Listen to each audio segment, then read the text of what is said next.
a lot of people know you from softball or announcing, and we'll get to that, but I know you have a new passion you want to talk about. Why don't you describe what you're really into these days? Well, I'm into a lot of things, and I think sometimes that can be the problem is you're so busy, you're involved. I know for me, it's, covering the Women's College World Series, it's Major League Baseball, it's working for the Mets, it's being a mom, homeschool. I mean, the list goes on, and that's the case, I think, for everybody. Sometimes we get so busy, we forget what it's like to disconnect. And what I've learned through a passion with fishing and boating is being able to turn off the phone. I mean, half the time you go out to these places, your phone's not even going to work. And it's so important, I think, just to connect with nature, connect with people, whether it's family members, yourself, those around you. Fishing is the best place to do that.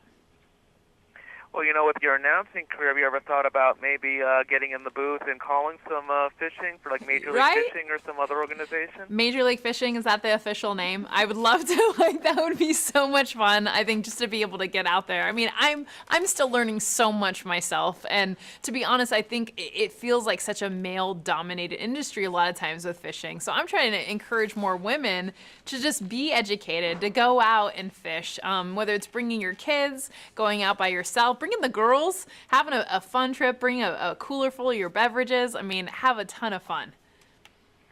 You can bring up male-dominated industry. You're not a stranger to kind of breaking through barriers like that. How do you view yourself in your role, especially like getting into the booth of Sunday Night Baseball and whatnot?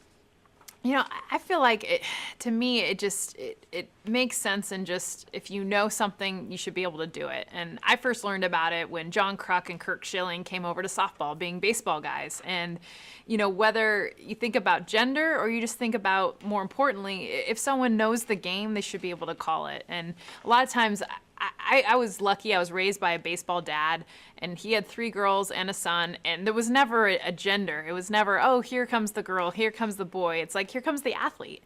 And that's how I kind of view my role now, is not like that I'm a female within this male industry, but that just I'm an analyst calling the games.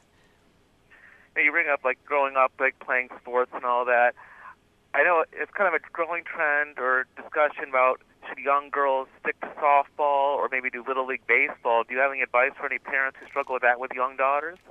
With deciding whether softball or baseball is what they should play? Yeah. Yeah, I feel like I played baseball growing up, and then I switched over to softball. I feel like more and more now we're seeing more parents be encouraged to have their daughters continue to play baseball if they want to. And I think that's the most important thing. For me, it was like almost a forced decision. You got to a certain age and you had to play softball. Now, granted, softball is in my heart. I absolutely love it.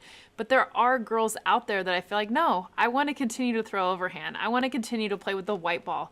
And I think as much as we can, encouraging them, whether it's parents, whether it's organizations, whether it's schools, if a girl wants to play baseball, let her. And there is a difference between softball and baseball. I wish that I could have played baseball longer. I was lucky enough to have played it. But I'm also blessed because softball is what led me to the Olympic Games. It's what allowed me to get a scholarship to Stanford. So I am grateful for the scholarship and the opportunity to play softball. But I think parents should also open those doors to baseball too.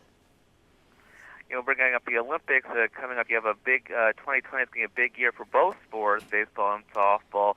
What do you, especially with softball, how do you think Team USA should kind of build off of and use that forum to continue to grow the sport? It's imperative.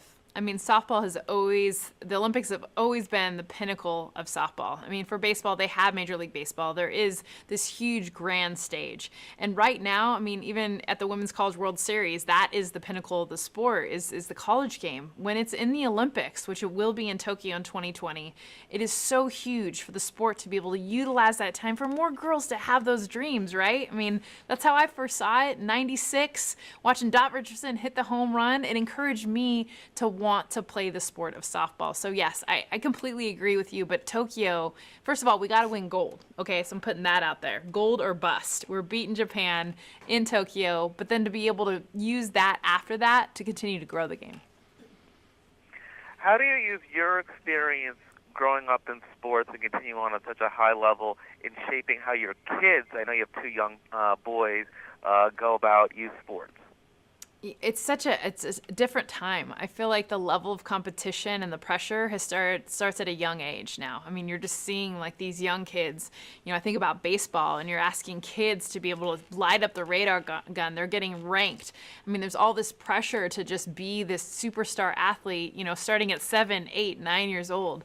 So my biggest thing is, I think for all of us, why you start playing a sport or why you start to even go out and fish is because you just love it. You enjoy it. And I think I know my own children, I'm competitive too, so don't get me wrong, but reminding them that you play sports because you have fun. You play sports because of the people around you and how you enjoy it. And I think that's a good reminder for all of us because we get caught up in the industry, especially now in youth sports. It feels almost professional sometimes for these kids at 9, 10 years old. Would you encourage parents to make sure their kids play, even if they are like maybe adept at baseball specifically, to at least play soccer or just some other sports just to get a feel for other ones? They have to. I'm a better softball player because I played basketball. I learned how to use my legs because I would go out for rebounds, and that's how I became a better hitter. I mean, to me, it's so important to play multiple sports. And honestly, I put fishing in that category as having like a huge differentiation of all the different things you can do under the umbrella of sports. What's the biggest fish you ever caught? Biggest fish? I mean, I'm going to play the game of like, I would claim the barracuda that my son caught. We went deep sea fishing out in Mexico last year.